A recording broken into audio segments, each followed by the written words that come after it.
David, let me ask you something. Do you remember the first time you actually felt confident speaking English? Like really confident? Oh, wow. Yes, actually, I do. It was during a job interview, a big company, multinational, And the manager looked at me and said, "Your confidence in English is what sets you apart." I still remember that moment. That's amazing. I love that story. For me, it was traveling. I landed in a new country, and suddenly I had to use English for everything. Asking for directions, making friends, even negotiating prices at a market. And I did it. I felt unstoppable. Unstoppable. That's the perfect word. And that's really what we want for every single person listening to us right now. We want you to feel that same thing. Exactly. And today we are going to show you how. We're talking about a 21-day roadmap, a step-by-step plan to help you go from nervous and hesitant to confident and fluent. And before we jump in, let's just say this is not going to be a boring grammar lesson. No. We're going to make this fun, practical, and real. Real is the key word. Because here's the truth, David. The way most of us learned English in school, it doesn't actually help us speak. Oh, absolutely not. And I think a lot of our listeners know exactly what we mean. You studied English for years, right? You could write essays, you could pass the grammar test, you got good marks. But then someone says, "Hello, how are you?" in English, and suddenly, blank, nothing. Your brain just stops. The mind goes blank, yes. I had so many friends like that in school. They were the top students, perfect scores on the written test, but speaking, they would freeze. It's so common.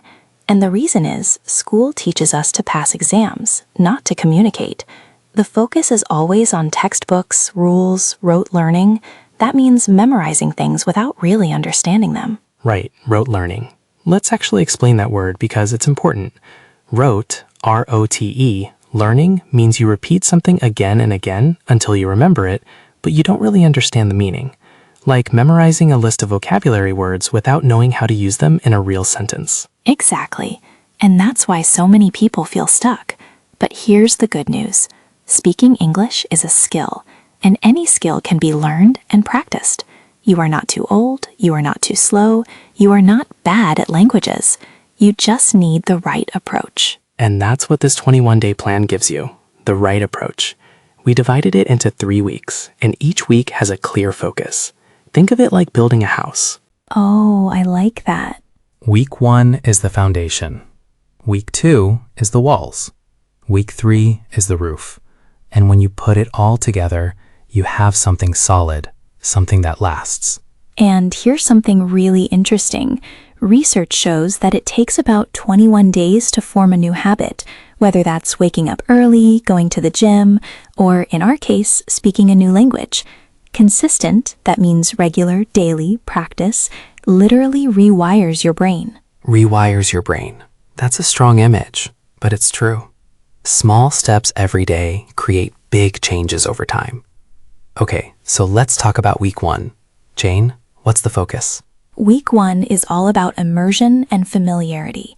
Now, immersion, that's a key word, means surrounding yourself completely with something, and familiarity means getting comfortable with it, knowing how it feels. So in week 1, you are not trying to be perfect. You are just getting used to English, listening to it, reading it, hearing it around you every day. Exactly. And the first and most important step, listening. Just listen to as much English as you can. Podcasts, audiobooks, YouTube videos, TV shows, anything. Don't worry if you don't understand everything at first. That's completely normal. The goal is just to get your ears comfortable with the sounds and the rhythm of English. Yes, rhythm is so important. English has its own music in a way, and the more you listen, the more natural it starts to sound. We obviously think you should listen to us here on English Talking Today. Of course. Of course, but also explore other things. There are so many great podcasts and channels for English learners. Find something you actually enjoy. Maybe you like cooking or travel or sports. There are English podcasts for all of those. So true. Okay, the next step in week 1 is shadowing. David, can you explain what shadowing is? Yes, shadowing is one of my favorite techniques. It sounds a little strange at first, but it works so well. Basically, you listen to a speaker, a native speaker, or a clear English speaker, and you repeat exactly what they say at the same time, like their shadow. Like their shadow. I love that. So if the speaker says, "I'm really excited to be here today," you say it too. Same words, same tone, same rhythm. You're mimicking them. And mimicking, that means copying, is actually a very powerful way to improve your speaking. I used to do this with TED Talks. I'd watch a speaker, pause the video, and repeat after them. And slowly I started to sound more natural. My pronunciation improved, my speed improved. And there are also apps now that can help with pronunciation. If you're ever unsure about how to say a word, for example, is it schedule or schedule? You can use a pronunciation app to check and practice. Great point. Okay, step 3 in week 1, reading. Reading in English, even just a little bit every day, makes such a big difference. It does. When you read, you see how words are used in sentences. You understand the context. Context means the situation around the word, and you naturally pick up grammar without even thinking about it. Start simple. You don't need to read a whole novel. Start with short stories or even just subtitles on videos. There are also websites that have news written at different difficulty levels, beginner, intermediate, so you can choose what's right for you. I remember when I first started reading in English, I found a simple story like The Little Prince, and it was perfect. Beautiful language, but not too complicated. And I also used to read English recipe blogs because I love food. That's a great idea, actually. Any English text counts. A travel blog, a recipe, a short article. The goal is to make English part of your everyday life. Make it normal. Okay, let's also talk about apps because they're amazing tools, especially now. Apps like language learning platforms are great for building vocabulary in a fun way. Vocabulary, that means the words you know. And some apps are specifically great for helping you learn how words are used in real life, with cultural context, with example sentences, with audio, so you don't just learn a word, you learn how to actually use it. And the golden rule for week 1? Don't try to do everything at once. Start small. Commit to just 20 to 30 minutes a day. That's it. You can break it up. Listen to a podcast in the morning, do a little shadowing in the afternoon, read a short article before bed. It doesn't have to feel like studying. Make it feel like something you enjoy. Consistency, meaning doing something regularly, every day, is the real secret. Not perfection. Not studying for 5 hours one day and then nothing for a week. Just a little bit, every single day. Perfect. Okay, now let's move to week 2. David, this is the exciting part, right? This is where the magic happens. Week 2 is all about practice and engagement. You've spent a week listening, reading, getting familiar with the language. Now it's time to actually use it. And I know what some of you are thinking, but Jane, I'm scared to speak. What if I make mistakes? And I want to say that is completely okay. Everyone makes mistakes. Even native speakers make mistakes. So true. And here's the thing. In week 2, you don't have to speak to other people straight away. You can start by texting, writing simple messages in English to friends, or joining online language groups where you can chat by text. Texting is a great starting point because it gives you time to think. You can compose your message. Compose means to carefully write or put together before you send it. There's no pressure to respond immediately. And another technique that I personally love, talk to yourself. I know. It sounds a little weird. It sounds very weird. But it works. Narrate your day in English. When you're making breakfast, say in English, I am making eggs. I am putting the bread in the toaster. When you're walking to work, describe what you see. There is a red car. The sky is cloudy today. It builds fluency. And fluency means speaking smoothly and naturally over time. And record yourself. This is so powerful. Record yourself speaking and then listen back. You will hear your own mistakes and you can improve. It might feel uncomfortable at first, but it is one of the fastest ways to get better. Role-playing is also great in week 2. Pretend. That means to act as if something is true. that you are in a real-life situation, ordering food at a restaurant, booking a train ticket, introducing yourself at a new job. Practice that conversation in English out loud. You can even practice with a friend. Take turns playing different roles. One of you is the customer, one is the shopkeeper. It's actually really fun. And here's a great challenge for week 2, what we call the 5x5 rule.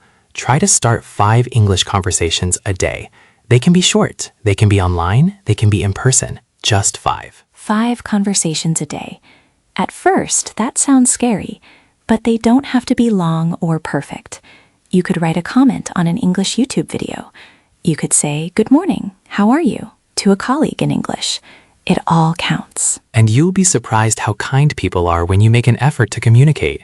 Most people love to help someone who is learning. Okay, and now week 3. This is the final week, and it's the most exciting one. Week 3 is about stepping out of your comfort zone.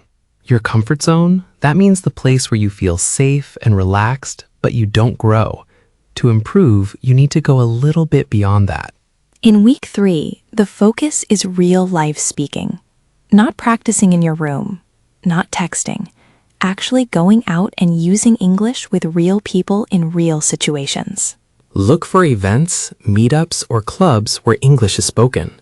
In many cities across Asia, whether you're in India, Japan, Vietnam, or the Philippines, there are English conversation clubs, book clubs, or community events where you can practice. I joined a book club when I was learning, and it was one of the best things I ever did. Because you're not just practicing English, you're talking about something you love, and when you love the topic, the language comes more easily. That's such good advice. And here's another important tip for week 3. Don't aim for perfection. Aim to connect. People care much more about whether you are trying to communicate than whether your grammar is perfect. Exactly. Nobody is going to stop you and say, "Excuse me, that should be present perfect, not simple past." They just want to understand you, and they appreciate the effort. And if you want a big challenge, present something. Give a short talk at a meetup. Introduce yourself at a group event. Even just share a story at dinner in English. The first time is always the hardest, but after that, it gets so much easier. Okay, and now week 3. This is the final week, and it's the most exciting one. Week 3 is about stepping out of your comfort zone. Your comfort zone, that means the place where you feel safe and relaxed, but you don't grow. To improve, you need to go a little bit beyond that. In week 3, the focus is real-life speaking. Not practicing in your room, not texting. Actually going out and using English with real people in real situations. Look for events, meetups, or clubs where English is spoken. In many cities across Asia, whether you're in India, Japan, Vietnam, or the Philippines, there are English conversation clubs, book clubs, or community events where you can practice. I joined a book club when I was learning, and it was one of the best things I ever did. Because you're not just practicing English, you're talking about something you love, and when you love the topic, the language comes more easily. That's such good advice. And here's another important tip for week 3. Don't aim for perfection. Aim to connect. People care much more about whether you are trying to communicate than whether your grammar is perfect. Exactly. Nobody is going to stop you and say, "Excuse me, that should be present perfect, not simple past." They just want to understand you, and they appreciate the effort. And if you want a big challenge, present something. Give a short talk at a meetup. Introduce yourself at a group event. Even just share a story at dinner in English. The first time is always the hardest, but after that, it gets so much easier. Great. Okay, let's bring it all together. Here is the main message of today's episode. Learning to speak English confidently is possible for anyone, at any age, at any level. You just need the right plan and the commitment to practice every single day for 21 days. Week 1, immerse yourself. Listen, shadow, read, get familiar with the language. Week 2, start using it. Text, talk to yourself, role play, connect with others. Week 3, go out into the world. Have real conversations, push through the fear, and celebrate every step forward. And remember, You don't need to be perfect. You just need to keep going. Progress, not perfection. We believe in you, and we hope this episode gave you something practical to start with today. Not tomorrow, today. Exactly, today. Okay, before we go, a quick call to action. If you enjoyed this episode, please subscribe to English Talking Today. It really helps us reach more learners like you. And if you found this helpful, share it with a friend who is also learning English. Maybe you can do the 21-day challenge together. Leave us a comment too. We love hearing from you.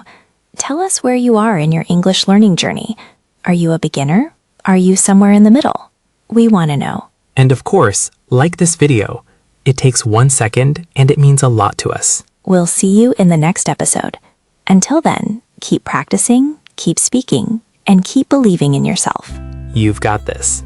Bye for now. Bye, everyone.